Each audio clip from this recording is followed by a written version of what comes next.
Եգնալ խորհրդանական ընտրությունների, այդ դեպքում մենք բնականաբար կհամաձայնվենք, բայց նորից եմ կրկնում, եթե դա տեղի ունենա երկխոսության, բանակցությունների արդյունք։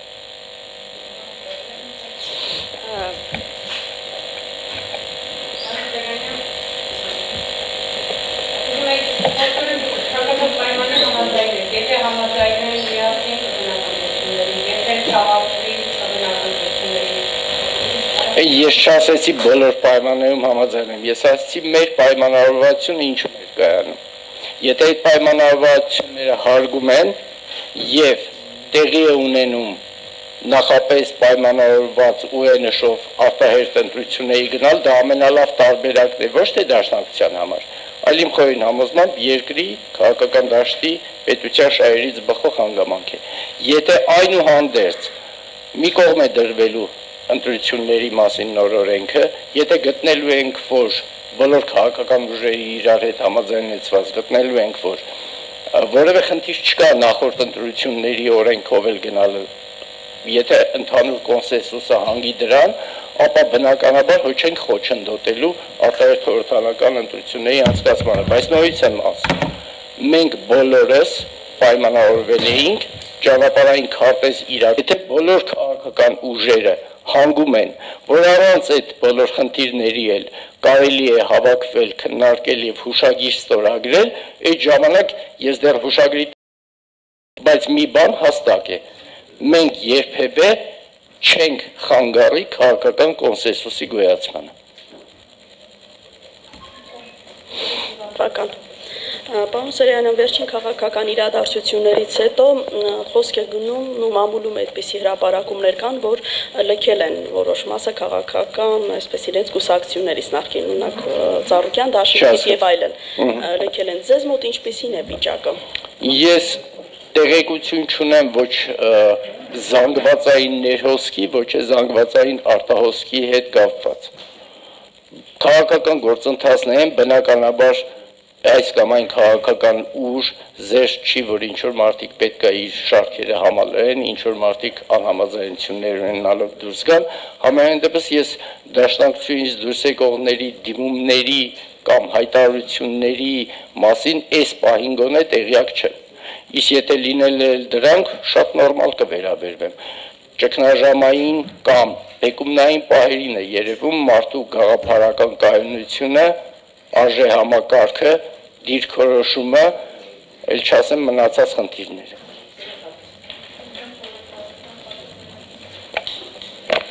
Պարոն Սարյանյան, դուք ասացիք, որ կոնսենսուսի պարագայում դեմ չեք լինի դեկտեմբերին անցկացվի արտահերթ ընտրությունները։ Գագիկ Ծառուկյանը իր հարցազրույցում հայտարարեց, որ եթե ժողովուրդը ցանկանա դեկտեմբերին, ապա իրենք եւս դեմ չեն գնա ժողովրդի որոշմանը։ Ստացվում է, որ հանրապետականի մոտեցմանն եք, դիրքորոշմանն եք սպասում, որպեսզի արձանագրեք, որ արդեն կա կոնսենսուս։ Ես որևէ քաղաքական ուժի ոչ դիրքորոշմանը, ոչ էլ հայտարարությանը, ոչ էլ ցանկություններին չեմ սպասում իմ դիրքորոշումները արտահայտելու համար։ Ես մի անգամ էլ կրկնեմ, խոսքը գնում է քաղաքական բոլոր ուժերի կոնսենսուսի մասին։ Իսկ երկրորդ խնդիրը ինչ վերաբերում է ժողովուրդը ուզում է, ժողովրդի ցանկությունը չափելու ես մեկ գործիք գիտեմ ընդամենը, դա հանրաքվեն է։ Եթե հանրաքվե չկա, որը ֆիքսել է, թե ժողովուրդը ինչ է ուզում, ժողովրդի մի հատվածի, անկախ նրանից այդ հատվածը 10% է, թե 90% է, այդ հատվածի ցանկությունը ես հակված չեմ արտահայտել կամ դիտարկել որպես ամբողջ ժողովրդի ցանկություն։ Հետևաբար, եթե խոսում ենք ժողովրդի անունից, ես խորհուրդ կտայի դա անել միայն մեկ պարագայում, հանրաքվեների։ Ժողովրդի տեսակետը կամ ուղիղ ժողովրդավարության այն թեզը, որի մասին խոսում է նաև վարչապետը, եւ որի հետ ես միանգամայն համաձայն եմ, եւ դա իմ, ինչ ասեմ, քաղաքական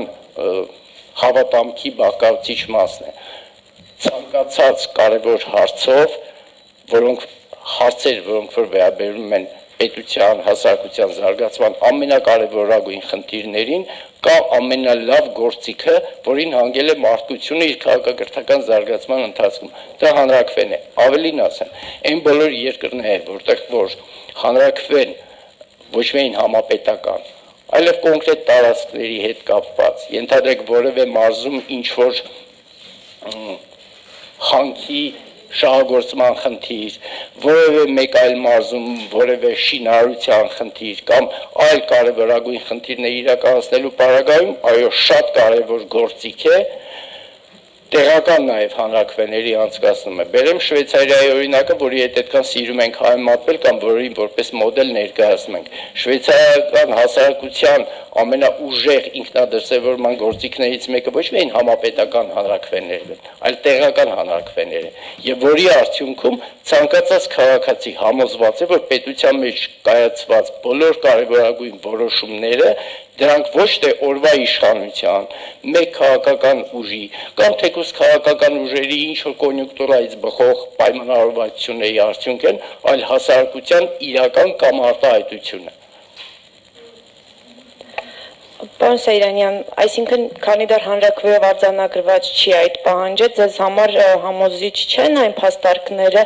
որ ներկայացվում է իշխող ուժի կողմից եւ նաեւ այն վիճակը, որ մենք տեսնում ենք, հաշվի առնելով նաև այդ օրը վարչապետի կոչին հետևելու այստեղ հավաքված հանրության ներկայությունն ու կոչերը։ Հասկանում եմ, ես հասարակության ցանկացած հատվածի կարծիքը հարգում եմ, բայց հակված չեմ հասարակության որևէ հատվածի կարծիք, դիրքորոշում, մոտեցում պրոյեկտել ամբողջ հասարակության վրա։ Սա առաջին, երկրորդ, այն փաստարկները, որոնք որ բերվում են, Երանի այդ փաստարկները բերվեին ոչ թե հանրահավաքի ժամանակ, այլ բանակցությունների ժամանակ, բայց ինչևէ, այն բոլոր փաստարկները, որոնք որ բերվում են այն, որ մարդիկ գիշերները չեն կարողանում քնել, քանի որ արտահերթ խորհրդարական ընտրություն չի եղել, որ մարդիկ, չգիտեմ, պարկերով, փողերով սպասում են, թե երբ պիտի արտահերթ ընտրություններ տեղի ունենան, որպեսզի ներդրում անեն, կամ ինչպես Սփյուռքի նախարարն է ասում, որ սփյուռքահայերը ասենց սպասում են, արդեն տները գտել են, ընտրել են, տերերի հետ էլ պայմանավորվել են, բայց բնակարաններ չեն գնում, քանի որ արտահերթ խորհրդարական ընտրություններ չեն կայացել, ես հուսամ չեն շարունակի այս տրամաբանությունը ասելով, որ կովերի կատնատվությունը, բերքատվությունը, ձյան քանակը, ամռան շոքերը եւ այլն նույնպես կախված է խորհրդարական ընտրությունների հրատապ կայացումից։ Բայց այս կատակը մի կողմ, ես միջև հիմա քաղաքական որևէ հիմնավորում չեմ տեսել, թե արտահերթը ինչու պետք է լինի հրատապ եւ չեմ տեսել նաեւ այն տրամաբանական բացատրությունը, թե օրինակ, եթե քաղաքական բոլոր ուժերը հանգում են նրան, որ ավելի լավ պայմաններով, բոլորի համար ստարտային հավասար պայմաններով արտահերթ խորհրդարական ընտրությունները կարող են տեղի ունենալ, ենթադրենք հունվարի 20-ին, ոչ թե դեկտեմբերի 10-ին, եթե ինձ կարողանան հոդաբաշխ տրամաբանված, բայց ոչ թե կամակոր երեխայի նման, որ չէ, ուզում եմ, այս տրամաբանությունից դուրս, եթե որևէ այլ հիմնավորումներ լիներ, ես մեծ հաճույքով դրանք կլսեի, կքննարկեի, կփորձեի հասկանալ դրա տրամաբանությունը ինչու է կայանում, բայց ամեն դեպքում ասում եմ, ձայն բազմած ձայն Աստծո, եթե ամբողջ հասարակությունը գտնում է, որ մեր բոլոր դժբախտությունների պատճառը արտահերթ խորհրդարանական ընտրությունները թեկուզ մի շաբաթով հետաձգելու մեջ կարող է լինել, Աստծո սիրուն, մեկ շաբաթ առաջ անենք, որպեսզի ներդրողները ներդրում անեն, մնացած խնդիրներն ավելի արդյունավետ լուծվեն։ Անուշ Մլադյան Բարատիվի Երևանի ավականու ընտրությունները ստես պատճառ չեն արտահայտում ժողովրդի կամքը, որ անհրաժեշտ է խորհրդարանական արտահերթ ընտրություններ։ Երևանի ավականու ընտրությունները խորքի մեջ Երևանի ավականու ընտրություններ չեն եղել, այլ եղել է հարցադրում, արդյոք կողմ եք խորհրդարանարակ լուծարվի, թե ոչ։ Ուղղակի ավելի ճիշտ կլներ, ավելի շուտ տեղյակ պահեին նաև մեզ, որ մենք ոչ թե նախապատրաստվեինք եւ թիմ ձևավորեինք, որ Երևանի, չգիտեմ, տրանսպորտի, աղբահավաքման, կրթամշակութային եւ այլ հիմնախնդիրներով է առաջ քաշում, այլ եթե մեզ նախորդ տեղյակ պահեին, որ ընտրությունների փոխարեն մենք մինի հանրաքվե ենք անցկացնում, ընդ որում բանի տրամաբանությամբ, ընտրական գործընթացից սուրկ այլ տրամաբանությամբ մենք կնախապատրաստվեինք, բայց եթե ասում ենք, որ Երևանի ավականու ընտրությունները հաստատեցին արտահերթ խորհրդարանական ընտրությունների անցկացման անհրաժեշտությունը 80 քանի տոկոսով, ես ասում եմ մաթեմատիկայի խնդիր կա այստեղ երևի 100%-ով ապացուցեցին, որովհետև Երևանի ավականու ընտրություններին մասնակցած բոլոր քաղաքական ուժերը կողմ էին արտահերթ խորհրդարանական ընտրությունների անցկացմանը։ Որոշակի վերապահումներով դեմ էր հանրապետականի, իրենք էլ ընտրություններին չէին մասնակցում։ Այսինքն այս տրամաբանությունից ելնելով իրոք պիտի կրկնեմ Արմեն Ռոստամյանի ասածը, ինչ կարիք կա բաց դուռը քացով ջարդել։ Ինչ այդպես ավելի լավ է, հնչում, հա։ Ինչ է համարում մինի հանրակրվե, պարոն Սեյրանյան, և եթե նույնիսկ մինի հանրակրվերը ստացվում են։ Եթե դա որովհետև մենք գնում ենք քաղաքապետի ընտրությունների, սպասվում է, որ քաղաքապետի ընտրություն չի տեղի ունենում, այլ տեղի ունենում խորհրդարանը ցրել չցրելու չհայտարարված, բայց բովանդակային իմաստով հանրակրվե, որովհետև եթե այդ տրամաբանությամբ ենք նայում, ես ուղղակի կրկնում եմ այն խոսքերը, որոնք որ հնչել են, կամ այն հիմնավորումները, որոնք որ բերում են, որ Երևանի ավականու ընտրությունները փաստեցին։ Ես էլ ասում եմ, Երևանի ավականու ընտրությունների օրակարգը ինչ-որ բան փաստել չէր։ Երևանի ավականի ու քաղաքապետ ընտրելն էր։ Եթե այդ փաստարկումով էր գնալու, այդ դեպքում գուցեև եթե նախապես հայտարարվեր, գուցե դաշնակցությունը միանար ելք դաշինքին ու ասեր, քանի որ սա ոչ թե քաղաքապետի ընտրություն է, այլ արտահերթ խորհրդարական ընտրությունները մի անգամ էլ հիմնավորելու խնդիր է, առաջինը մենք պլակատի վրա կգրեինք դեպի արտահերթ խորհրդարական ընտրություններ։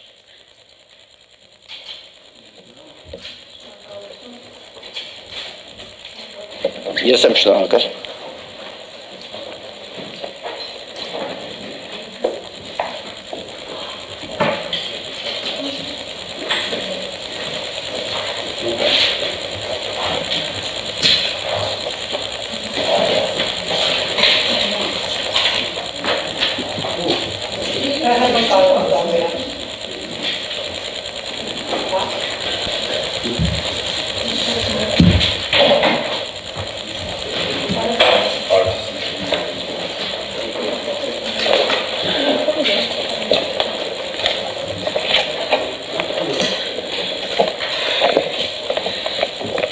Անցնենք հարցերին։ Խնդրեմ Ռուզաննա Ստեփանյան, Ազատություն։ Տիկին Նազարյան, քիչ առաջ ի պատասխան մեր հարցի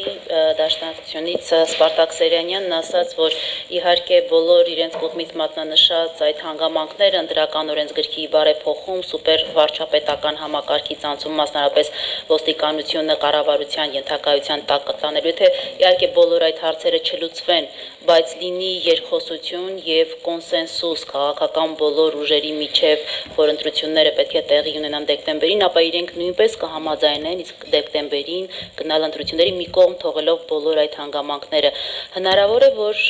այս օրերին դուք նախաձեռնեք իսկապես նման երկխոսություն կոնսենսուսով այս հարցը լուծելու, հատկապես որ կա կարծես թե համաձայնություն քաղաքական կոնկրետ այս ուժի դաշնակցության կողմից։ Շնորհակալություն։ Շատ լավ, շատ ուրախ եմ, որ արդեն դիրքորոշումները մեղմացել են եւ այդքան ծայրահեղ չեն։ Ես կարծում եմ, որ քաղաքականության մեջ երկխոսությունը երբեք չպետք է դադարի եւ այդ հնարավորությունը միշտ կա։ Մեր կողմից մենք միշտ պատրաստ ենք եղել բանակցել եւ հեղափոխության ընթացքում ենք դա ցույց տվել եւ վարչապետի ընտրությունից հետո միշտ պատրաստ ենք երկխոսել այդ հնարավորությունը նույնիսկ հոկտեմբերի 2-ի նախագծի քննարկումից եւ դրան հաջորդած իրադարձություններից հետո սպառված ես անձամբ չեմ համարում։ Նաեւ շատ կարեւոր եմ համարում, որ հիմա քաղաքական ուժերը շատ ավելի պարզ խոսեն, հայտնեն, արդյոք նրանք պատրաստվում են տեխնացու առաջադրել, եթե վարչապետը հրաժարական տա, արդյոք միանշանակ կողմ են, որ ընտրությունները տեղի ունենան դեկտեմբերին։ Ես կարծում եմ այս հստակեցումները նրանց կողմից պետք է հնչեն, դրանք շատ անհրաժեշտ նախապայմաններ են բանակցությունների համար։ Տիկին Նազարյան, այսինքն անկախ այն հանգամանքից, որ Նիկոլ Փաշինյանն արդեն բոլոր այդ ուժերին հակահեղափոխական ուժեր է հռչակել, միևնույնն է դուք պատրաստ եք նրանց հետ նստել բանակցությունների եւ կոնսենսուսով դեկտեմբերին գնալ ընտրությունների, այո։ Գիտեք, ես նորից ասում եմ, որ քաղաքականության մեջ երկխոսության հնարավորությունը երբեք չպետք է սպառված համարել։ Կարող է լինել այնպիսի իրավիճակներ, երբ պետք է նույնիսկ անտեսելով հոկտեմբերի 2-ի այդ չարամիտ նախագիծը, որի շուրջ կոնսոլիդացվեցին այդ ուժերը, նստել եւ հասկանալ ինչ կարող են անել, որպեսզի հնարավորինս անցնցում լինի տեղի ունենա այս քաղաքական ճգնաժամի հանգուցալուծումը։ Մի ճշտում էլ դուք փաստորեն չեք ստացել դեռևս հավաստիացում, որ քաղաքական խորհրդարանական ուժերը Նիկոլ Փաշինյանի հրաժարականի դեպքում չեն առաջադրի վարչապետի իրենց թեկնածուին։ Այդ հավաստիացումը դեռ չունեք։ Ոչ, ես կարծում եմ, որ պետք է դա շատ ուղիղ տեքստով ասել, ոչ թե տարբեր կերպ աջակցություն հայտնել հեղափոխությանը կամ վարչապետին եւ այլն։ Այստեղ մի փոքրիկ ավելացում, քանի որ դրա փորձը արդեն կա, հոկտեմբերի 2-ի արդեն հայտնի իրադարձություններից հետո, երբ որ բանակցությունները ընթանում էին, եւ նաեւ վարչապետը դրանից հետո ժողովրդի հետ խոսելիս ելույթ ունենալիս նշեց, որ այդ ուժերը, մյուս ուժերը նշել են, որ իհարկե մենք չենք առաջադրի թեկնածու, սակայն հաջորդ օրը արդեն եղան հարցազրույցներ, որտեղ հերքվեց իրենց իսկ կողմից մի քանի ժամ առաջ արված այսպես հավաստիացումները, դրա համար համաձայն եմ Տիկին Նազարյանի հետ, որ այսինքն այդ հավաստիացումները եւ երաշխիքները պիտի լինեն հնարավորինս հստակ, որպեսզի այնպես չստացի, որ մի քանի ժամ հետո կամ մեկ օր հետո բոլորովին այլ արդեն տեքստ հնչի եւ այլ հավաստիացումներ լինեն ու մենք նորից կանգնենք այսպես ճգնաժամային իրավիճակի առջեւ։ Ես որքան որ գիտեմ, նախնական առաջարկվել էր նախապես այդ ուժերին, որ գալ համաձայնության ժամկետի շուրջ դեկտեմբեր եւ նաեւ կնքել հուշագիր, որտեղ որ հստակ կարձանագրվի եւ կլինեն ստորագրությունները, սակայն նրանց կողմից ժամկետի շուրջ եղած անհամաձայնության պատճառով նաեւ այդ հուշագրի հարցը առժամանակ արկախվեց։ Պարոն Շարմազանովը ասել է, որ գնդակը մեր դաշտում է, ես կարծում եմ ոչ, գնդակը իրենց դաշտում է եւ իրենցից ենք մենք սպասում հավաստիացումներ հնարավորինս հստակ։ Տիկին Նազարյան, հանրային հեռուստաընկերություն, ես ճիշտ ասած դաշնակցության տեսակետը մի քիչ հստակ չէր ինձ համար համենայն դեպս, որովհետև երբ որ ասվում է, որ եթե բոլոր ուժերը լինեն կոնսենսուս կարող է լինել, մենք դեմ չենք, հստակ աչքի առաջ ունենալով, որ բոլորի մեջ նաև հանրապետականը եւ հանրապետականից այդ համաձայնությունը կարծես թե չկա դեկտեմբերին անցկացնելու կամ հուշագիր կստորագրենք, եթե մի կետանի հուշագիր չլինի, այլ ենթակետեր լինեն, ինչ որ չգիտեմ, բայց հստակ է հուշագրի առանցքը չէ, եթե թեկուզ, այսինքն դուք որտեղ է երաշխիքը, որ այստեղ հստակ դիրքորոշում կա եւ ըստ ձեզ սա հերթական մանիպուլյացիան չէ։ Չէ, ես չասացի, որ հստակ դիրքորոշում կա։ Ես նախ ծանոթ չլսեցի, թե դաշնակցության ներկայացուցիչը ինչ հայտարարեց։ Ես ասացի, որ ակնկալում ենք, որ այդ ուժերը, խմբակցությունները ազգային ժողովի հայտարարեն, որ չեն առաջադրի թեկնածու վարչապետի հրաժարականի դեպքում։ Եթե առաջադրեն թեկնածու,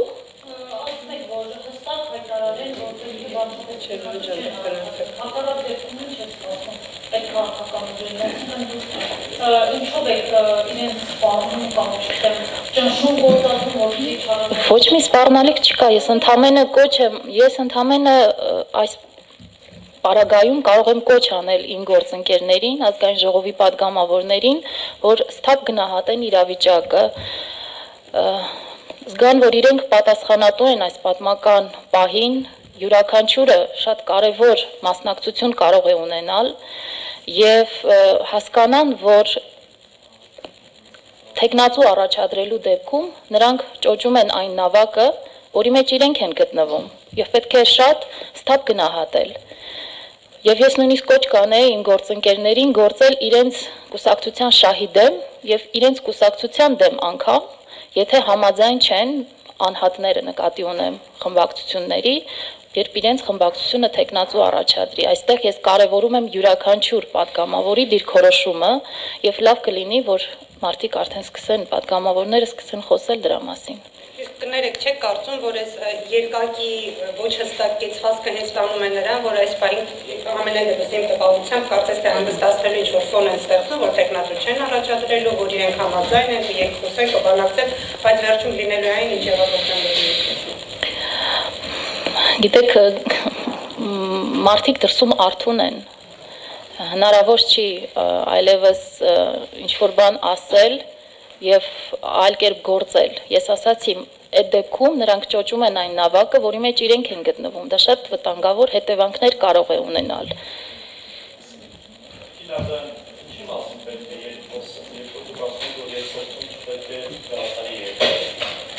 Այն մասին, որ վարչապետի հրաժարականի պարագայում խմբակցությունները թեկնածու չեն առաջադրի։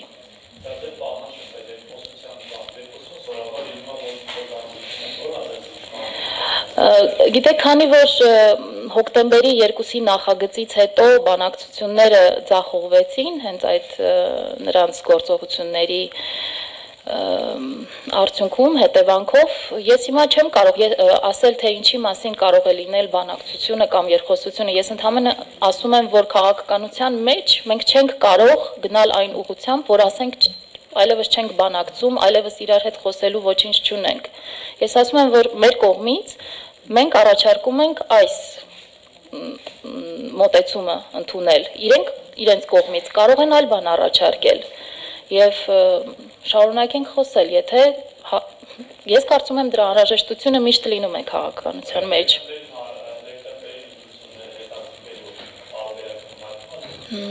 Ես կարծում եմ ոչ, որովհետև վարչապետը ազգային ժողովի բակում հրապարակեց իր ծրագիրը և այդ իմաստով արդեն որոշված է։ Չգիտեմ, այդ հնարավորությունը կար հոկտեմբերի 2-ից առաջ քննարկելու և արտահերթ ընտրություններին հասնելու մեխանիզմը և ժամկետը, մեր պատճառով չձախողվեց, չէ՞ դա։ Եթե թույլ կտաք, նախ քննարկման հետ կապված բանակցությունների բովանդակության մասով, նաև քննարկելի կարող են լինել ընտրական օրենսգրքի մասով մի շարք դրույթներ, որոնք որ փաստորեն արկախվեցին, որովհետև բանակցությունները ընդհատվեցին, որովհետև մեկ օր առաջ արդեն տեղի էր ունեցել հանդիպում Վարան Բաղդասարյանի հետ, հետո եկավ օրենքես նախագիծը, որը փաստացի դեմ էր ընդհանուր բանակցությունների ոգուն և տրամաբանությանը, այդ իմաստով մենք հայտնվեցինք փակուղում և մյուս հարցերը չքննարկվեցին, այսինքն կար որոշակի հերթականություն հարցերի, այդ հարցերի հերթականության մեջ բնականաբար առաջինը ժամկետների հարցն էր, և քանի որ դեռ ժամկետների մասով բանակցությունները չէին խորացել և եկավ այս օրենքի նախագիծը, անմիջապես արգելակեց նաև մյուս հարցերի քննարկման հնարավորությունը, բայց կարծում եմ, որ այդտեղ նաև շատ կարևոր է ընտրական օրենսգրքի փոփոխությունների հարցը և ընդհանրապես ընտրությունների կազմակերպման մասով տարբեր դետալներ և որոշակի մանրամասներ, որոնք որ քննարկելի են։ Եվ եթե ամեն դեպքում որոշում կայացվի մյուս ուժերի կողմից, որ իրենց կողմից քննարկելի է այսքան ժամկետների հարցը և բանակցությունները վերսկսվեն, ապա նաև անցում կկատարվի մյուս հերթականության մեջ գտնվող մյուս հարցերին, որոնց մասին կարծում եմ նաև հանրային բոլորս կիմանանք, այդ թվում և մամուլը։ Տիկին Նազարյան, ձեր գործընկերները Դաշնակցությունից, նաև մյուս հանրապետականից, մյուս կուսակցություններից և քիչ առաջ էլ պարոն Սեյրանյանն այդ մասին խոսեց, որ դուք այդպես էլ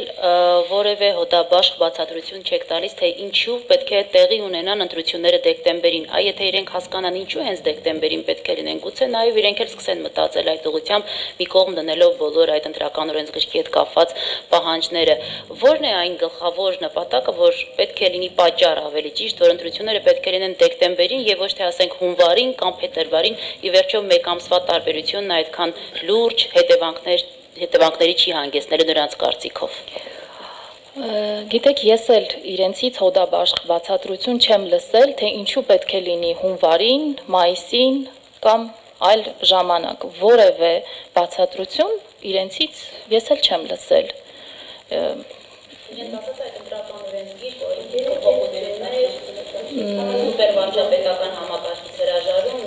Շատ լավ, հոկտեմբեր, նոյեմբեր ամիսները բավարար են, որ ընտրական օրենսգիրքը ազգային ժողովում քննարկվի։ Հիմա դուք գիտեք, արդեն դրաֆտ.am կայքում հրապարակված է նախագիծը, 15 օր հետո այն կներկայացվի ազգային ժողով, կարծում եմ։ Ժամկետի առումով բազմիցս բացատրել ենք հիմնավորումները, տվել ենք մասնավորապես, որ ինձ համար ամենակարևորը իրականում այն է, որ ազգային ժողովի և հանրության միջև կա խզում։ Ազգային ժողովը չի ներկայացնում հանրության քաղաքական կողմնորոշումները եւ տրամադրությունները եւ դրա աներկբա վկայությունը ավականու ընտրություններն են։ Բացի այդ, իհարկե իրենք ասում են, որ մենք չենք խանգարելու լավ նախագծերին կողմ ենք քվեարկելու, բայց ազգային ժողովը քաղաքական մարմին է, այն չխանգարելու համար չէ, այլ աջակցելու համար է։ Ազգային ժողովը պիտի համագործակցի կառավարության հետ եւ իրականացվեն այն բարեփոխումները, որոնց համար կառավարությունը մանդատ է ստացել։ Բացի այդ, եթե մենք տեսնում ենք, թե ինչ նախագծեր են բերում, հոկտեմբերի 2-ը ինչ էր ըստ էության, եթե ոչ մախինացիա կառավարության նպատակների դեմ։ Այդ մեկ ամիս այս կողմը կարող է քրիտիկական իրավիճակ ստեղծել, խնդիր ստեղծել երկրում։ Նույն տեսանկյունից կարող ենք հակառակ կողմից հարցը տալ, որ լավ, եթե ընդհանրապես մեկ ամսվա հարցն է, այդ դեպքում եկեք մեկ ամիս շուտ անենք, դա հավի եւ ձվի պատմությունն է լինում, բայց այստեղ շատ կարևոր է, որ այդ չխանգարելու մասով, հա, որ ասում են մենք չենք խանգարում եւ այլ, հոկտեմբերի 2-ի նախագիծը ինքնին, եթե մի կողմ ենք դնում բովանդակությունը, հա, մի պահ վերանում ենք, թե ինչ տեղի ունեցավ, բայց ինքնին այդ նախագիծը եւ դեպքերի զարգացման այդ տրամաբանությունը արդեն ցույց է տալիս, որ ինչպես Տիկին Նազարյանն ասաց, այդ խզումը հանրության եւ պարլամենտի միջև այնքան քրիտիկական է եւ այնքան զգայուն, որ ցանկացած նման իրավիճակներում կարող է պայթել։ Եվ այդ իմաստով իհարկե սա եւս մեկ անգամ ցույց տվեց։ Մյուս կողմից ակնհայտ է եւ բազմիցս խոսվել է դրա մասին, որ այս նախագիծը բերվեց շատ գաղթագողի, հապճեպ եւ այդ իմաստով ոչ թափանցիկ թե խորհրդարանական մյուս գործընկերների ու կառավարության հանդեպ, թե նաեւ մամուլի հանդեպ, որովհետեւ հենց այդ օրը, երբ որ քննարկվում էր արդեն ազգային ժողովում նախագիծը եւ փոփոխությունը, ես նկատեցի, որ նույնիսկ լրագրողներից շատերը իրենք էլ տեղյակ չեն, թե ինչ է կատարվում, եւ падգամավորներից շատերն էլ դեռ տեղյակ չեն, որովհետեւ եւ դա օբյեկտիվ էր, որովհետեւ միայն նախորդ օրը պետաիրավական հանձնաժողովում էր քննարկվել եւ փաստորեն այն падգամավորները, ովքեր որ ներգրաված չէին պետաիրավական հանձնաժողովում կամ չէին մասնակցել նիստին, իրենք էլ տեղյակ չէին։ Նույնիսկ կառավարության ներկայացուցիչն ասաց, որ այնքան հապճեպ է տեղի ունեցել այս process-ը, որ մենք էլ չենք հասցրել պատշաճ կերպով մեր դիտարկումները դրա մասին մանրամասն ներկայացնել։ Սա վկայում է հենց այն մասին, որ մենք որ գոյություն ունի ինչ-որ իմաստով ստվերային իշխանություն պարլամենտում, եւ այս ստվերային իշխանությունը ինչ-որ մի պահի բերում է ստվերային օրենքի նախագծեր եւ փաթեթներ, որոնք որ թափանցիկ չեն հանրության եւ կառավարության համար եւ որոնք որ խորացնում են այդ ճգնաժամը եւ իսկապես նաեւ այդ պատճառից ելնելով ես կարծում եմ բոլորիս համար եւ հանրության եւ քաղաքական ուժերի համար շատ կարեւոր է որպեսզի արագ լինեն ընտրությունները։ Նշեցիք, որ կա այդ ստվերային այո իշխանություն, ստվերային ինչ-որ պայմանավորվածություններ, դուք տեսնում եք, այսինքն մեծ եք հավանական եք համարում ինչ-որ դավադրությունը կոնկրետ ձեր դեմ քաղաքական այս ուժերի մասնակցությամբ, որոնք այդ օրենքը բերեցին, դուք այդ նշանները, նախանշանները տեսնում եք։ Ես գիտեմ միայն, որ հանրապետական դաշնակցություն եւ Ծառուկյան դաշինք խմբակցությունները գործում են հին քաղաքական տրամաբանությամբ եւ հին պրակտիկաներով։ Նրանք կուլիսներում պայմանավորվել են եւ մտածել են, որ հնարավոր է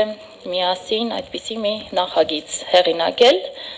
նաեւ կողմ են քվեարկել, մոռանալով, որ դրսում մարդիկ արթուն են եւ այդ ամենը անհետևանք չի մնա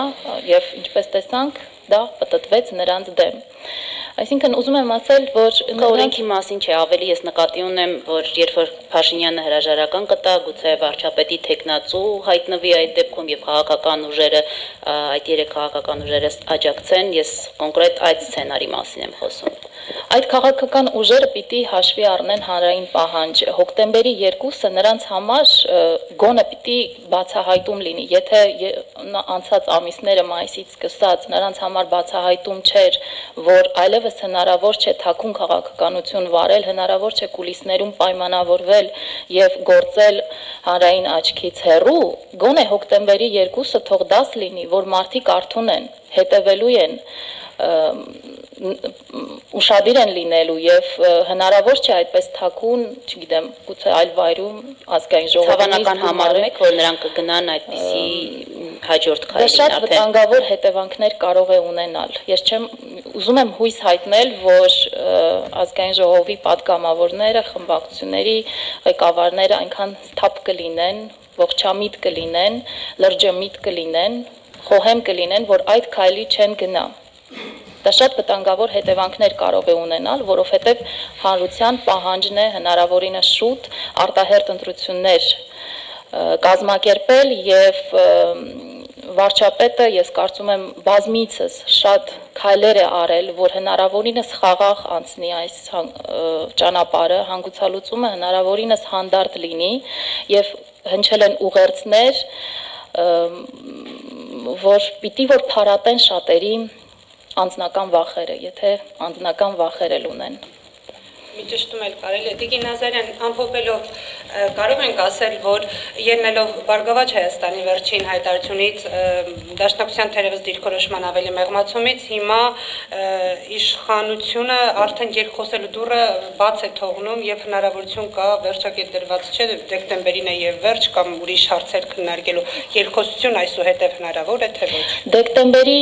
հետ կապված ես ոչինչ չեմ կարող ասել, գուցե եւ վերջնականը այլ հարցեր քննարկելու համար, այո, ես կարծում եմ, որ երբեք քաղաքականության մեջ երկխոսելու դուռը չպետք է փակ լինի։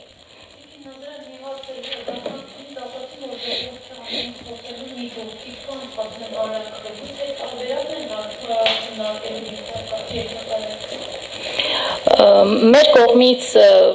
ծրագիրը հրապարակվել է վարչապետի իրավաբան խորհրդատուները ազգային ժողովը արձակելու ամենաիրատեսական տարբերակը համարել են նրա հրաժարականը, վարչապետը այդ ծրագրի մասին խոսեց, ես այլ հնարավորություններ այս պահին չեմ տեսնում։ Իսկ երբ կլինի հրաժարականը այսօր։ Ինձ հայտնի չէ օրը։ Դե եթե վարչապետը ազգային ժողովի բակում հավաքի ժամանակ ասեց մոտ օրերը, ենթադրում եմ, որ հոկտեմբերի սկիզբ, չէ։ Հոկտեմբերի ընթացքում ենթադրվում է։ Ենթադրելի է։ Ճշտում էլ Տիկին Նազարյան, դուք ասացիք 15 օր հետո ընտրական օրենսգիրքը կներկայացվի ազգային ժողով։ Այսինքն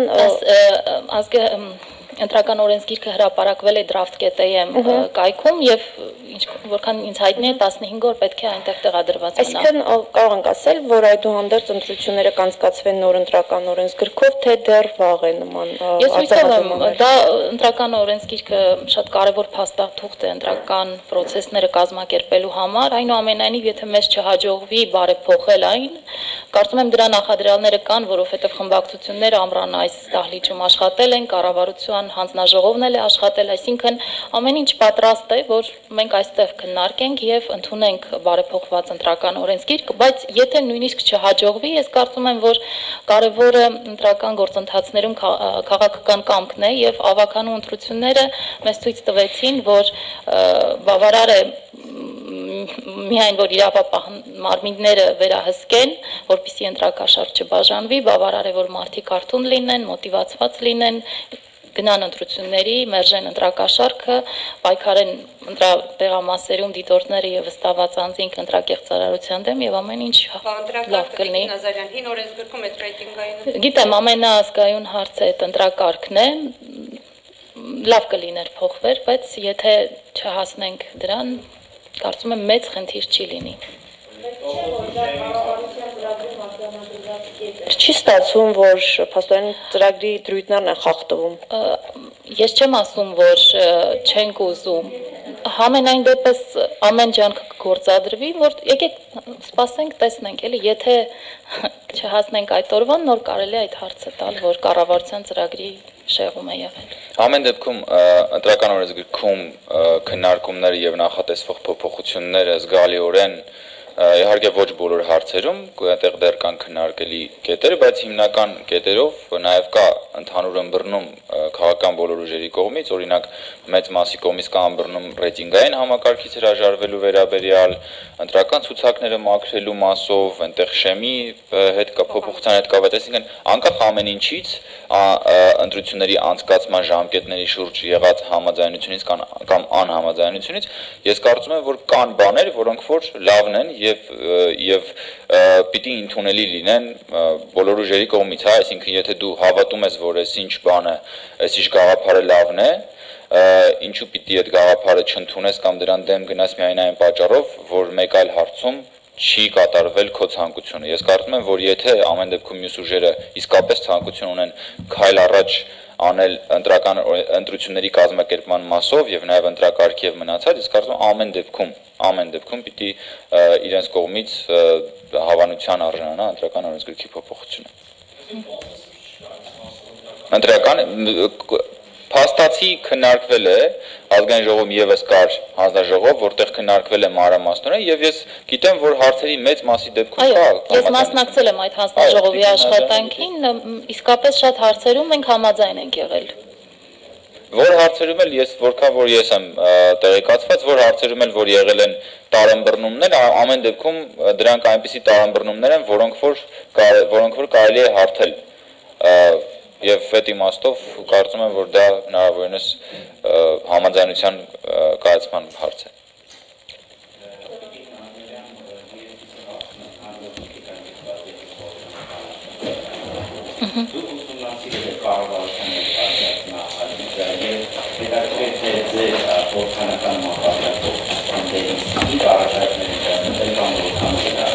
Ոչ դեռ չեմ հասցրել, ուրբաթ օրն է հրապարակվել նախագիծը, այս շաբաթ կուսումնասիրեմ, ինձ էլ է հետաքրքիր ինչն է մնացել, ինչը ոչ։ Զրույց լրատվական Տիկին Նազարյան, այս օրերին համայնքներում, այսինքն գյուղական եւ մի շարք քաղաքներում նույնիսկ խոսք է գնում, այսինքն միտինգներ են անում, հանրահավաքներ, պահանջում են իրենց գյուղապետի կամ քաղաքապետի հրաժարական, հաճախ շահարկում են նաեւ այսօրվա իշխանությունների դերակատարություն այդ մի խումբ մարդիկ, սա իրականության հետ համապատասխանում է թե ոչ։ Համայնքների բնակիչները պահանջում են այո, համայնքի ղեկավարի հրաժարականը, հաճախ այո, շահարկում են նաև իշխանությունների այստեղ գործոնը, որ իրենք ունեն այսպես համաձայնություն, այսպես ճակերտավոր ասած ունեն ձեր կողմից, որ նախկիններին կարող են հեռացնել։ Նախկին աստով հանրապետական եւ այլն կուսակցության ներկայացուցիչների։ Չէ, այդպիսի համաձայնություն չկա, չի էլ կարող լինել։ Եթե համայնքի բնակիչները պահանջում են համայնքի ղեկավարի հրաժարականին, բայց համայնքի ղեկավարը մտածում է, որ ներկայացնում է իր համայնքի բնակիչներին, ինչ մտավախություն ունի, կարող է եւ հրաժարական տալ, նոր ընտրություններ կազմակերպվեն եւ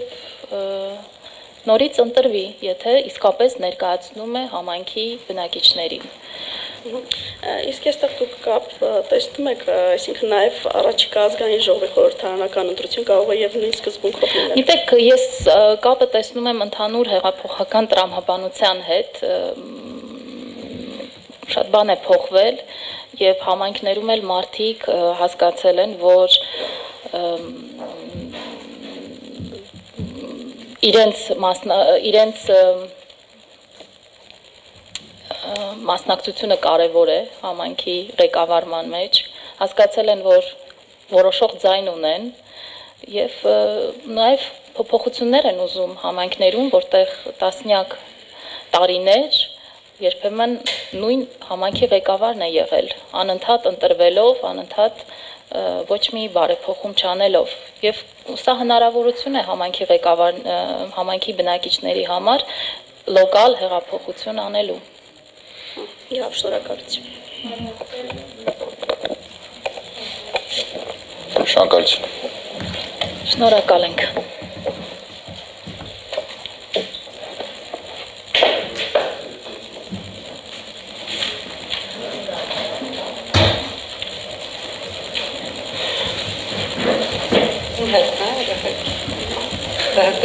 Գալիս եմ։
Անցնենք հարցերին։ Շողիկ Գալստյան, Ֆակտորայում։ Պարոն Բաղդասարյան, քիչ առաջ Նիկոլ Փաշինյանը հայտարարեց, որ այսօր հանդիպելու է Գագիկ Ծառուկյանին, արտահերթ ընտրությունների հետ կապված քննարկում են ունենալու։ Ձեզանից առաջ էլ այստեղ Հայ հեղափոխական դաշնակցության պատգամավորը հայտարարեց, որ քաղաքական կոնսենսուսի պարագայում, եթե քաղաքական բոլոր ուժերը կոնսենսուսի կան, ապա իրենք եւս դեկտեմբերին ընտրությունների անցկացմանը դեմ չեն լինի։ Հանրապետականը կարող է որևէ պարագայում եւս կողմ արտահայտվել դեկտեմբերին անցկացվելիք արտահերթ ընտրություններին։ Շնորհակալություն, նախ վերջին օրերին առիթ չի եղել հանդիպելու լրագրողների հետ։ Ցանկանայի մեր ցավակցությունը հայտնենք մեծ հայի Շարլանզնավրի մահվան կապակցությամբ եւ խոնարհվենք մասնակի առջեւ։ Պետք է նշեմ, որ մեր հանդիպումից հետո իմ եւ Նիկոլ Փաշինյանի հանդիպումից հետո ինձ համար անակնկալ եղավ հաջորդ օրվա հայտարարությունը։ Եթե հիշում եք, ըստ պայմանավորվածությամբ Նիկոլ Փաշինյանի առաջարկությամբ հոկտեմբերի 1-ին 8:30 մենք հանդիպեցինք Մարիոթ հյուրանոցում։ Նաև այդ օրը հոկտեմբերի 1-ին ժամը 12-ին մենք ունեինք խմբակցության նիստ, որտեղ քննարկում էինք մեր տեսակետները եւ որին հաջորդեց անմիջապես ժամը 2-ին պետաիրավական հարցերի հանձնաժողովի նիստը։ Եվ այդ օրենքը, որը որ մատի փաթաթան էր դարձել, դա վերաբերում էր սահմանադրական կարգի հաստատմանը, պատգամավորների ազատ տեղաշարժին, ժամը 2-ին, հոկտեմբերի 1-ին ժամը 2-ին քննարկվեց պետաիրավական հարցերի հանձնաժողովում, որտեղ եղել է նաև երկի ներկայացուցիչը։ Քննարկումից հետո, դրական կարծիք տալուց հետո, երկուան մենք հանդիպել ենք պարոն Փաշինյանի հետ։ Այդ մասին որևէ խոսակցություն չի եղել։ Բնականաբար, քաղաքական ուժը պետք է տեղյակ պահի իր առաջնորդին, եթե կավիճը հարույց հարց, պետք է տեղյակ պահի իր առաջնորդին եւ այդ հարցը ամենալավագույն քննարկման տեղը մեր հանդիպումն է, որ պետք է քննարկեինք։ Ես չգիտեմ ում շահերից է բխել, եթե իրոք ես հավատում եմ Նիկոլ Փաշինյանին, որ ինքը իրազեկված չի եղել այդ օրը օրենսդրական նախաձեռնության կամ առաջարկության մասին, թե ում էր ձեռք տալի, որպեսզի չմատուցեն եւ առավոտյան լրիվ ձևերով մատուցեն, դա այլ խնդիր է, դա պետք է ճիշտ լինի։ Եվ այդ օրը մենք ստացվեց մեր հանդիպումը, մենք ունեինք տարբեր կարծիքներ, բայց եկանք ընդհանուր հայտարարի, որ պետք է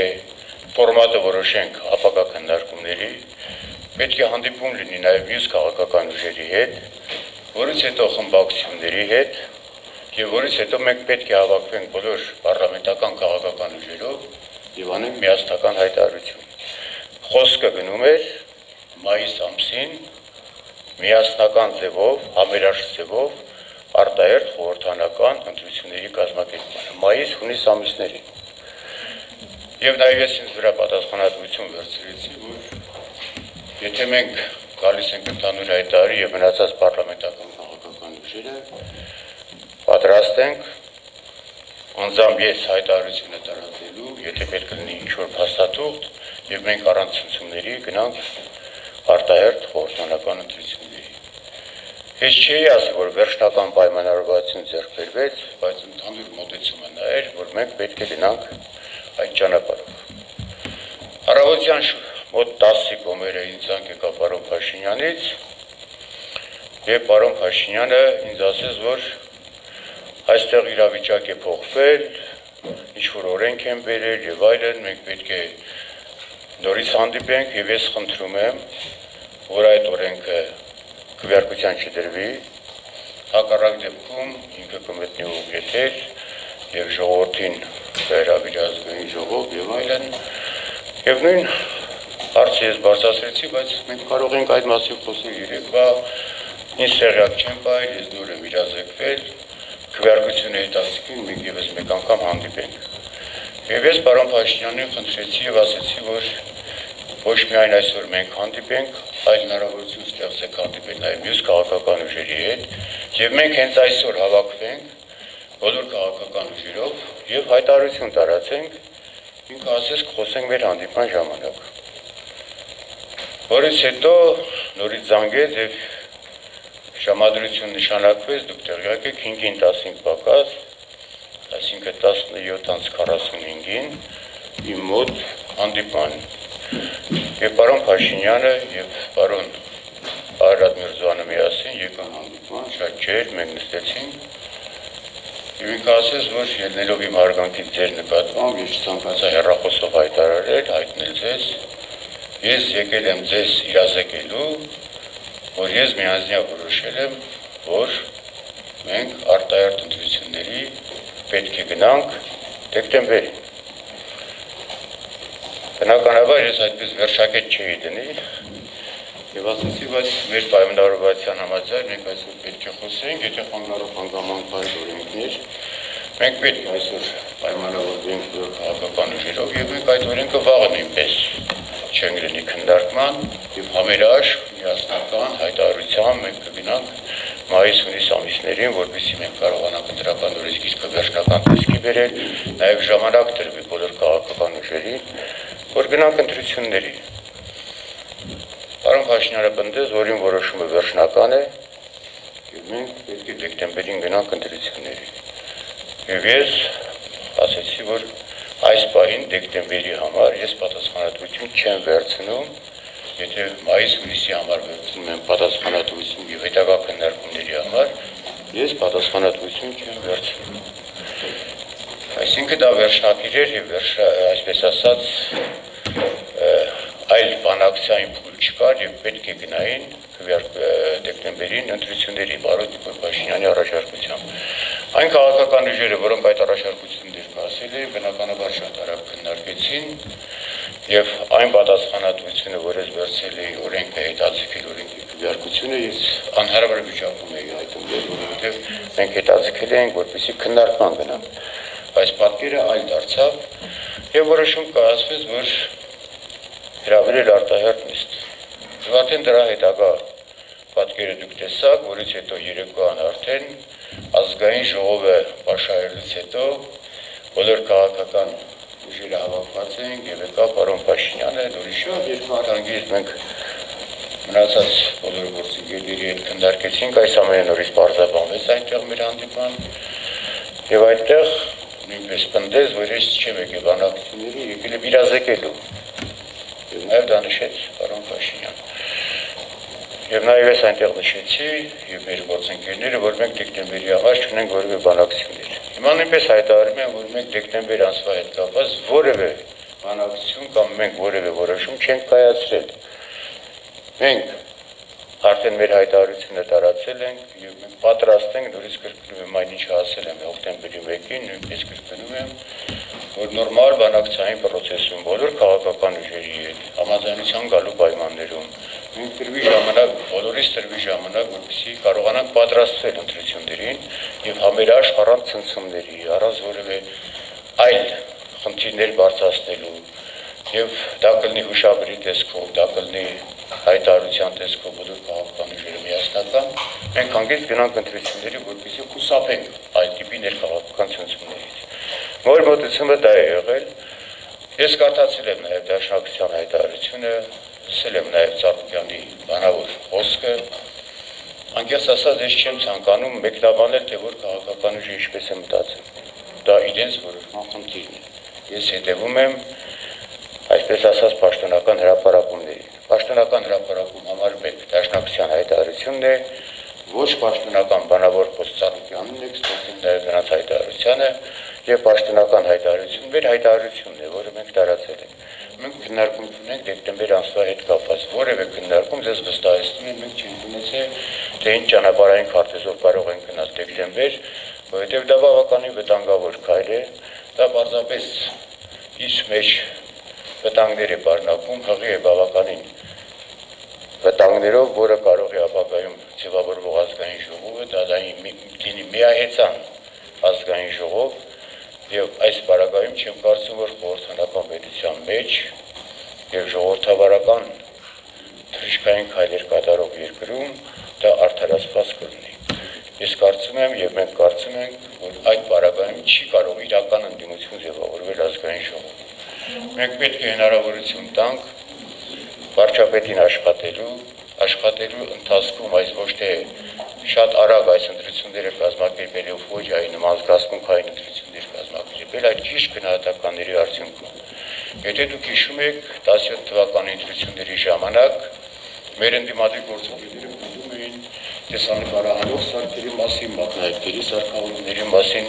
այն ինչը մենք չէինք հասցնում, դրա համար քննադատության էինք արժանացել եւ դուք տեսաք քաղաքապետարանի ընտրությունների ժամանակ նույնիսկ այս սարքերի բացակայությունը կար եւ մենք պետք է պնդենք, որ այդ բոլոր սարքերը սարքավորումները, որպեսզի լինի թափանցիկ ընտրություններ, մենք պետք է միջազգային կառույցների հետ խորհրդակցենք, որպեսզի կարողանանք նաեւ այդ սարքավորումները տեղադրված ունենալ։ Եվ հաջորդը մենք բավականին երկար տարիներ դրական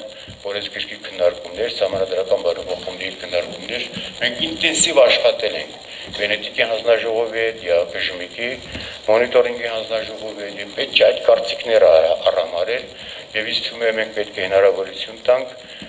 որ վերջնական փոփոխություններին ընտրական օրենսգրքի իրենց կարծիքը հայտնեն համապատասխան միջազգային կառույցները կան հանդիպեն քաղաքական ուժերի հետ, որից հետո ընտրական օրենսգիրքը վերջնական տեսքի բերելուց հետո ժամանակ տրվի քաղաքական ուժերին, որպեսզի նախապատրաստվեն գալիք արտահերթ խորհրդանական ընտրություններին։ Ես նշում եմ արտահերթ խորհրդանական ընտրություններ։ Պարոն Բաղդասարյան, այսինքն եթե ժամկետների հետ կապված կառավարությունը վարչապետը որևէ զիջման չի պատրաստվում, չեն պատրաստվում գնալ, ձեզ համար բանակցությունների թեման փակված է մնացած հարցերի շուրջ։ Մենք այդ հարցը բացարձակապես չենք քննարկել, դեկտեմբեր ամիս չենք քննարկել, մենք բանակցությունները որևէ մեկ անգամ փակված չեն, բայց բանակցությունները այն ինչը որ մենք հիմքը դրել ենք, դա պետք է լինի շարունակական։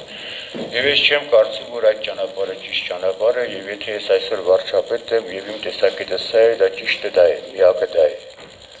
Առանց քաղաքական ուժերի կարծիքը հաշվի առնելու։ Նորից կարող են ունենալ իրենց տեսակետները, բայց դա պետք է լինի process, բանակցային process։ Եվ շատ ուրախ եմ, որ այսօր պարոն Փաշինյանը եւ պարոն Ծառուկյանը հանդիպում են եւ կարող է դա շարունակական լինել եւ այս հանդիպումները շարունակվել։ Եթե կլինի այդպիսի ուլտիմատումային, այսպես ասած, խնդիր, որ ոչ որևէ բանակցություն սա անիմաստ սա շփումները եւ մենք գնում ենք դեկտեմբեր, ինձ թվում է, որ այդ բանակցությունները բացարձակապես իմաստ չունեն։ Բանակցություն դա նշանակում է կոմպրոմիսի գալ։ Բանակցություն նշանակում է գնալ փոխզիջումների։ Եթե չկա փոխզիջում, չկա կոմպրոմիս, չկա բանակցություն։ Պարոն Բաղդասարյան, դուք ասացիք, որ երբ որ հանդիպել էիք Նիկոլ Փաշինյանի հետ եւ խոսել եք մայիսին ընտրությունները անցկացնելու մասին եւ կարծես թե ընդհանուր այո ձեր մոտեցումը եղել է, որ պետք է լինի մայիս-հունիս ամիսներին եւ այդ դեպքում դուք նաեւ երաշխավորել եք, որ հանրապետականը այդ ժամանակ ընտրություններում դրանից առ վարչապետի թեկնածու չի առաջադրի, այո, այդ երաշխավորությունը դուք տվել եք։ Եթե ընտրությունները տեղի են ունենում դեկտեմբերին եւ ինչպես Նիկոլ Փաշինյանն արդեն ասել է առաջիկայում հոկտեմբերին հրաժարական է տալիս, դուք այսինքն այլևս այդ երաշխիքը չեք տալիս, որ թեկնածու չեք առաջադրի, եթե ընտրությունները տեղի են ունենում դեկտեմբերին։ Հոկտեմբերի 2-ին 17:45 րոպեին մեր հանդիպման ժամանակ ես արդեն հայտարարել եմ, որ ես չեմ կարող դեկտեմբերի հայտարարության հետ կապված որևէ երաշխավոր հանդիսանալ։ Ես դա հայտարարեցի եւ դա հետևությունը նա էր, որ անմիջապես եղավ նաեւ արտահերթ նիստ։ Իմ խոսակցությունը եղել է մայիս-հունիս ամիսների հետ կապված բանակցային եւ ես ոչ թե միանձնյալ քննարկելով նաեւ իմ գործընկերների հետ, ես խոսում էի 49 պատգամավորի անունից, ես ասել էի, որ պատրաստ եմ հանդես գալ որպես հայտարարողի դերում, որպես հաստատող ստորագրողի դերում եւ այդ պատասխանատվությունը վերցրել է ինձ վրա։ Այսինքն քաղաքական ուժի պատասխանատվությունն է վերցրել ինձ վրա։ Այդ իրավիճակի փոփոխության արդյունքում եւ բնականաբար ես չի կարող նման պատասխանատվություն վերցնել, որովհետեւ արդեն իսկ մեր քաղաքական ուժում այդ պարտիկները չէր համընկնում։ Եվ արդեն եղավ այն, ինչ որ եղավ։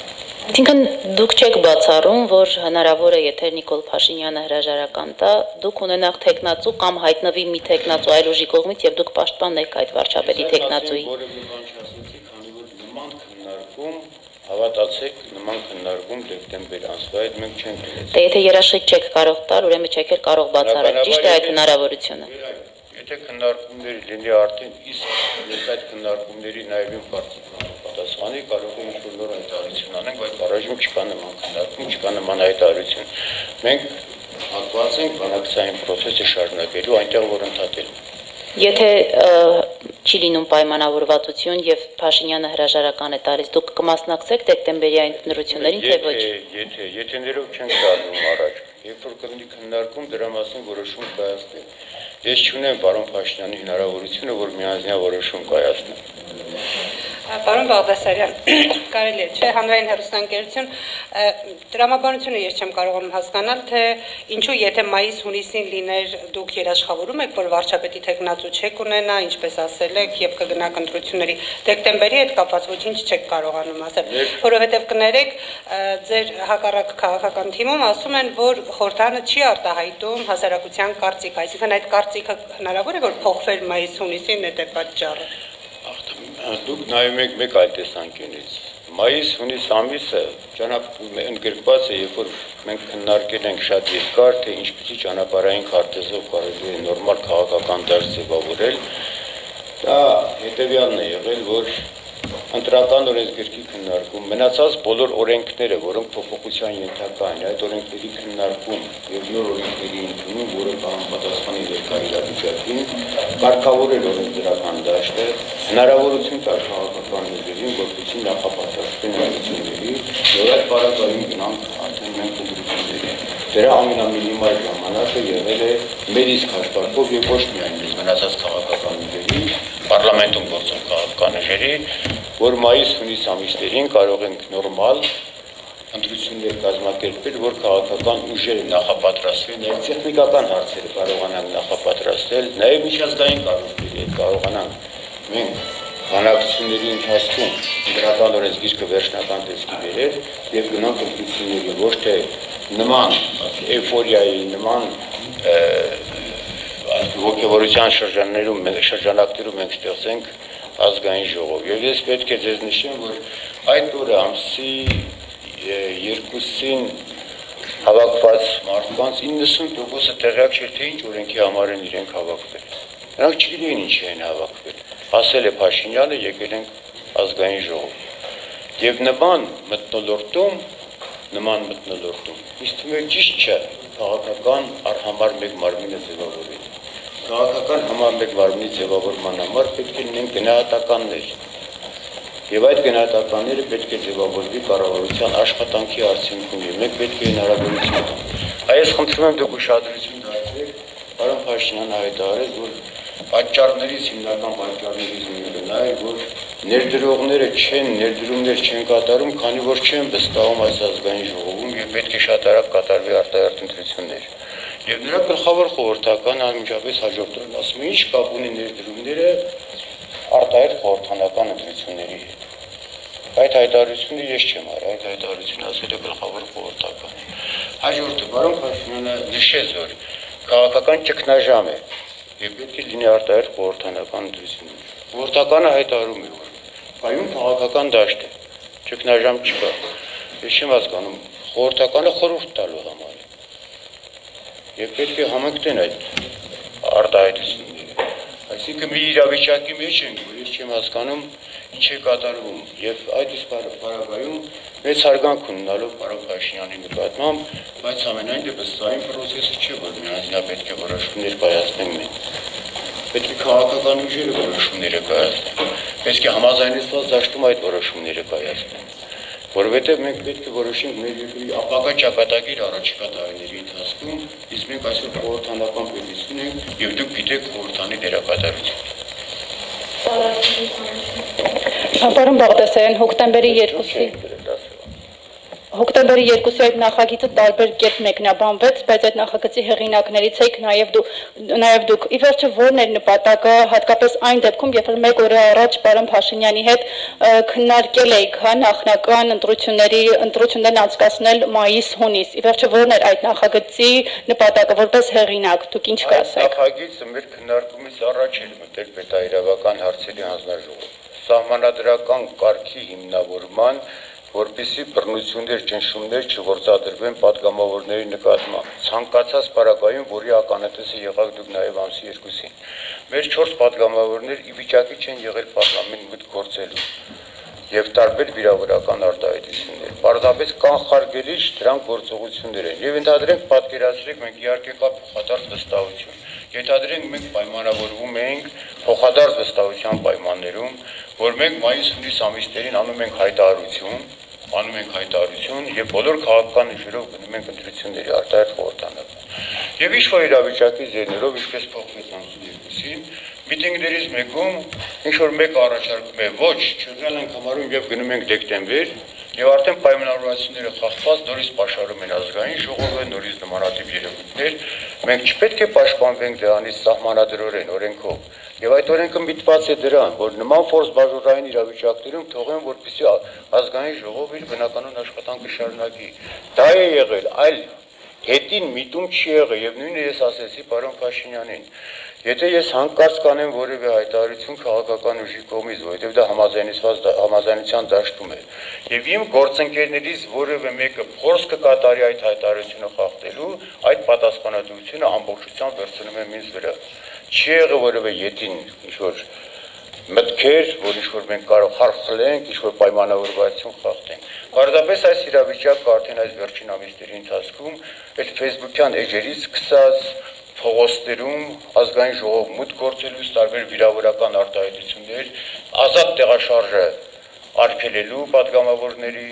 ինչ է նշանակում մինչև 3-ը, գիշերվա 2-3-ը պատգամավորներին թույլ չտան դուրս գալու, տարբեր տիպի արտահայտություններ անելու, մեր նպատակը նա էր, որ այդ ամբողջ պատասխանատվությունը պետք է իշխանությունը վերցնի իր վրա, ովքեր որ իշխանություն են, եւ կարգավորեն այդ խնդիրները, որպեսզի բնականon աշխատանքը կարգավորել։ Ապրիլից առաջ նմանատիպ երևույթ կար, որ պատասխանատվությունը նախորդ իշխանությանն էր եւ իրավիճակը արդեն անլուծել լինելու պատճառով այդ իշխանության ղեկավարը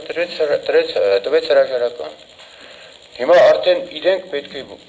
լավ գիտակցեն, որ ընդդիմություն չեն, իրենք իշխանություն են։ Այս ամենի պատասխանատուն իրենք են եւ պետք է իրենք ապահովեն այդ բնականon աշխատանքը։ Եթե մենք տեսնում ենք այդ բացատրական աշխատանքներով չենք կարողանում ասել, որ թույլ տվեք աշխատենք ազգային ժողովը մեր աշխատանքը տանել, մենք պետք է գնանք սահմանադրական ճանապարհով։ Ես սահմանադրական կարգը պետք է նորից, եթե բացեր կա, մենք պետք է օրենքներով ամրապնդենք, որպեսզի մարդիկ ի վիճակի լինեն կան իրենց բնականon աշխատանք կարգավորելու։ Պատգամավորներին ահաբեկելով, վախացնելով, ընտանիք մտնելով, ընտանիքներին վիրավորելով, դա չեն ձևարում քաղաքական։ Սա հղի է վտանգներով։ Կացանից հետո 1 տարի հետո, 3-5 տարի հետո Իսկ այդ հապճեպությունը, պարոն Բաղդասարյան, ինչով էր պայմանավորված 1-2 րոպեում հավաքվել, արտահերթ քվեարկել, ձեռքով քվեարկել, չհետաձգել։ Վերջնագրով, երբ որ արդեն գրվեց վերջնագիր, որ դեկտեմբերին վերջ ընտրություններ են, այսինքն մեր պայմանավորվածության մեջ չի եղել։ Մենք հետաձգել ենք քվեարկությունը առավոտյան, որ գանք բանակցենք բոլոր քաղաքական ուժերի հետ, այդ բանակցությունները տեղի չեղավ, տեղի չունեցավ եւ ես միանձնյա որոշել եմ պարոն Փաշինյանի հայտարարությունը ինքն ինքս ասում եմ, որ մենք գնում ենք դեկտեմբերին քվեարկության։ Եվ ես քաղաքական ուժերին տեղյակ պահեցի, որ այն ինչ որ պետք է բանակցություն լիներ, այդ բանակցությունը չի լինում եւ ազգային ժողովի նախագահին էր այդ մասին իրազեկել պարոն Փաշինյանը եւ եկավ ինձ իրազեկեց, ասացի, որ ես այլևս պատասխանատվություն չեմ վերցնում, որովհետեւ հայտարարությունն արվել է, որ դեկտեմբերին դա անբեկանելի է, դեկտեմբերին գնում են արտահայտ ընտրությունների։ Եվ պատճառը այդ օրենքն է։ Այդ ժամանակ իրենք ինձ հարցրեցին, իմաստը ո՞րն էր առավոտյան հետաձգելու օրենքի քվեարկությունը, իրավ իմաստը ես բացատրեցի, որ նա էր, որ մենք խաղաղ ճանապարհով առանց ցնցումների եւ հավատներ մեկս մյուսի նկատմամբ, որ մենք գալիս ենք բանակցելու, ոչ թե իրազեկելու։ Եվ դրանից հետո քաղաքական ուժերը որոշում կայացրեցին,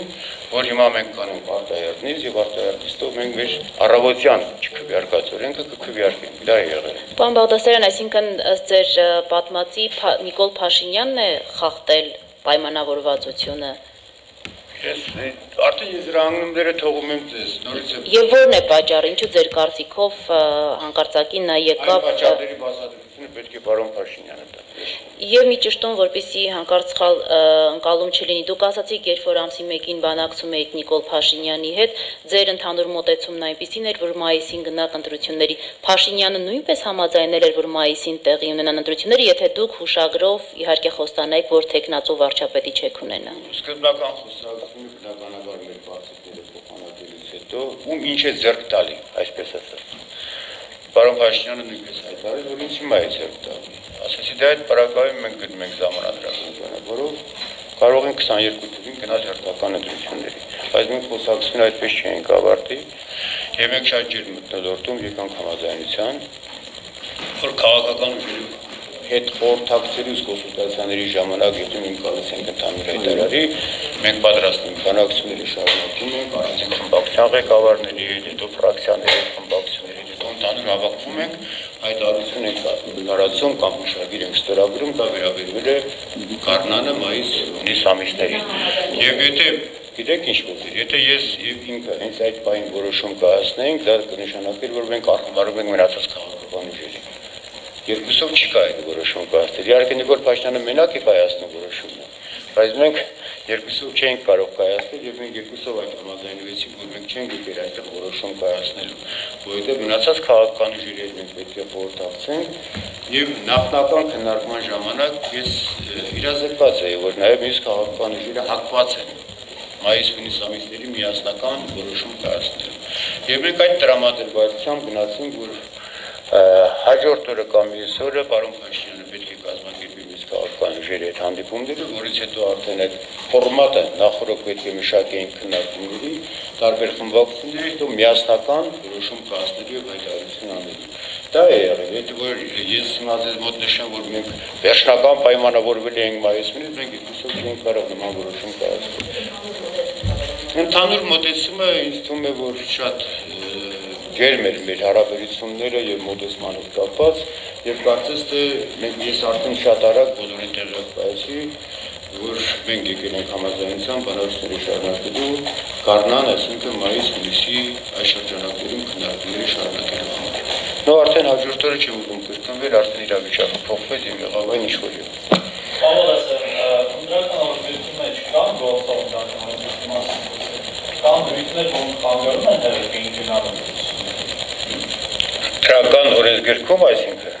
գործող ընտրական օրենսգրքում կան դրույթներ, որ խանգարում են հերթին գնալու։ Դուք արտահայտ ընտրությունների հետ կապված ոչ, այնտեղ նոր փոփոխությունները, որ վերված էր, այդտեղ համարյա ճնշող մեծամասնության հետ մենք եկել ենք ընդհանուր հայտարարի, կան այնտեղ վիճելի հարցեր, դա այսինքն տեխնիկական հարցերն են ամենակարևորագույններից մեկը, որ մենք պետք է կարողանանք ապահովել նկարանող սարքեր, մատնահետքերի հետ կապված խնդիրները եւ այլն, չեմ ցանկանում այդքան մանրանալ։ Հիմնական խնդիրները դրանց էր վերաբերված։ Հիմնական խնդիրը կանում է նրանում, որ ընտրական օրենսգիրքը, այո, դա առաջարկությունը մեր չի եղել, առաջարկությունը դեռ այն ժամանակ եղել է մեր ընդդիմադիր գործընկերներին, այժմ իշխանության գործընկերներին է, որ ընտրական օրենսգիրքը մենք պետք է փոփոխության ենթարկենք։ Եվ մենք որևէ մեկ անգամ չենք բացառել, որ յուրաքանչյուր ընտրությունից հետո ընտրական օրենսգիրքը պետք է ենթարկվի փոփոխության հաջորդ ընտրություններին նախապատրաստվելու համար, որովհետև այդտեղի հայտ են գալի թերություններ եւ այլն, որ պետք է մենք դրանք կարողանանք վերացնել։ Եվ մենք չգծել էինք այդ ճանապարհային քարտեզը, հանդիպում քաղաքական ուժերի հետ, ազգային ժողովի, արտախորհրդանական քաղաքական ուժերի, միջազգային կառույցների, դեսպանությունների, հասարակական կազմակերպությունների, Վենետիկի հանձնաժողովի, ԵԱԿ մոնիտորինգի ժմիկի հանձնաժողովի հետ, բոլորի հետ հանդիպումներից հետո գալիս են վերջնական տեսքի, տրվում է ժամանակ քաղաքական ուժերին նախապատրաստվելու եւ գնում ենք ընտրությունների։ Դա կլինի արտահերթ թե հերթական, բայց մենք արդեն վերջնական բային, քանի որ ծրագրում դա նաեւ նշված էր կառավարության, մենք գնում ենք արտահերթ խորհրդանական ընտրությունների, բայց պետք է ժամանակ տրվի քաղաքական ուժերին նախապատրաստվելու։ Ինչ է նշանակում, եթե այսօրին ձեռք է տալի, որ այսօր պետք է լինի ընտրությունները, որ ես կարող եմ 80% ձայնավակեմ, ուրեմն արհամարում եմ բոլոր քաղաքական ուժերին եւ գնում եմ այսօր ընտրության։ Այդպես այդպեսի քաղաքական դաշտ չեն ձևավորում։ Դրա վտանգները հետագայում ենք կխաղենք այդ դրա այդ բացերը մենք հետագա հիմա կարող է sense այս ոգևորության մեջ մենք չտեսնենք թե ինչ վտանգներ է, դա ինչ վտանգներով է եղի, բայց ապագայում ես համոզված եմ որ դա կլինի։ Դուք կարող եք ֆիքսել այս խոսքերս, 1-2 տարի հետո մենք կանդրադառնանք այս թեմային։ Պարոն Բաղդասարյան,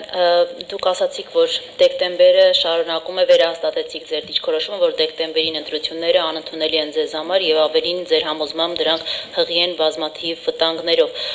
Եվ սակայն քիչ առաջ Դաշնակցություն խմբակցությունից Սպարտակ Սերյանյանը, գիտեք, Դաշնակցությունը նույնպես դեմ էր դեկտեմբերին, սակայն նշեց, որ եթե լինեն բանակցություններ, լինի երկխոսություն եւ կոնսենսուսով քաղաքական բոլոր ուժերը կան համաձայնության, որ դեկտեմբերին պետք է լինի, նույնիսկ եթե չընդունվի նոր ընտրական օրենսգիրքը, իրենք կհամաձայնեն։ Ձեր դեպքում հնարավոր է նույնատիպ համաձայնություն, եթե իսկապես լինի այդ կոնսենսուսը, որ մենք ամբողջ այսպես դաշտի համաձայնությամբ դեկտեմբերին գնում ենք ընտրությունների։ Այժմ եթե բանակցային process կազմակերպողները փոխեն իրենց ձևակերպումը, այսինքն ձևակերպումը լինի հետևյալ ձևով։ Մենք բանակցում ենք արտահայտ խորհրդանական ընտրությունների ճանապարհային քարտեզը որոշելու համար։ Ոչ թե մենք բանակցում ենք դեկտեմբերին արտահայտ ընտրությունների գնալու համար։ Եթե այդ կոնտեքստը փոխվի եւ բանակցությունների արդյունքում բոլոր քաղաքական ուժերով մենք գանք ընդհանուր համաձայնության եւ բերեն այդ հաստատները ինչու դեկտեմբերին, մենք հնարավոր է որ նաեւ այդ բանակցային փուլում գնանք համաձայնության, բայց եթե արդեն իսկ նախորդ տրված է մենք գնում ենք բանակցության դեկտեմբերի համար, մենք պատրաստ չենք նման բանակցությունների։ Եթե մենք գնում ենք բանակցության ճանապարհային քարտեզը ստեղծելու համար, արտահերթ խորհրդանական ընտրությունների, որը նաեւ ժամկետները քննարկելու կառավարության ծրագրի շրջանակներում, դա էլ եմ նշում։ Մենք պատրաստ ենք գնանք բանակցությունների, բայց մեկ կետով արդեն որոշված դեպքի համար իմ քաղաքական ուժը, որը ես խորհրդակցել եմ, նրանք պատրաստ չեն նման բանակցություն գնալ։ Իսկ բանակցությունների արդյունքում նորից են գործում։ Բանակցությունը դա նշանակում է կոնսենսուս, դա նշանակում է փոխզիջում, դա նշանակում է միասնական որոշում կայացնել։ Բանակցությունը դա է նշանակում։ Եթե կան նման բանակցություններ, մենք պատրաստ ենք հենց այս բայից գնալ բանակցությունների։ Կարելի է արդեն։ Պարոն Բաղդասարյան, վերջին ժամանակները հանրապետականը կրկին սկսել է ակտիվորեն գործադիր մարմնի նիստեր գումարել, որը վարում է նաև Սերժ Սարգսյանը։ Երրորդ նախագահը հստակ մոտեցում ունի ստեղծված իրավիճակի մասին։ Ուրեմն վերջին ժամանակներում չէ։ Սա բնականon մեր գործադիր մարմնի նիստերը տեղի են ունենում, եթե դուք ամառվա շրջանի նկատի ունեք, դուք կարող եք փոքր պատմական էքսկուրս կատարել մյուս տարիներին, մենք ամբողջ միշտ եղել ենք ունեցել ենք ընդմիջումներ, դա կապված եղել հանգստի։ Բնականաբար մեր քննարկումները այո գործադիր մարմնի նիստերը վարում է կուսակցության առաջնորդը եւ այնտեղ բոլոր իր տեսակետները հայտնում են, իր տեսակետ ունի նաեւ Սերժ Սարգսյանը։ Եվ այստեղ մեր մոտ չկա նման բան, որ միանձնյա որոշում կայացվի, թե ով է, ինչպես են գնալու եւ ուր են գնալու։ Այնտեղ ընդհանուր կարծիքների մի բերելով պարզապես լիազորված եմ եղել ես գիտեմ, որպեսզի գնամ քաղաքական ուժի կարծիքը հայտնեմ։ Ունին Սերժ Սարգսյանը դեկտեմբերի հետ կապված որևէ քննարկում մենք չենք կազմակերպել, հստակ մոտեցումը դա գարնանը կառավարության ծրագրի շրջանակներում միասնական ձևով բոլոր քաղաքական ուժերով համաձայնեցված առանց ցնցումների արտահերթ ընտրությունների գնալն է եղել։ Մեր որոշումը դա է։ Շնորհակալություն բոլորին։ Հիմա այստեղ եթե հարցը ունեք թողեք, ես հա գնամ մի քիչ առանձին բոլորը դեռ հարցեր տալ։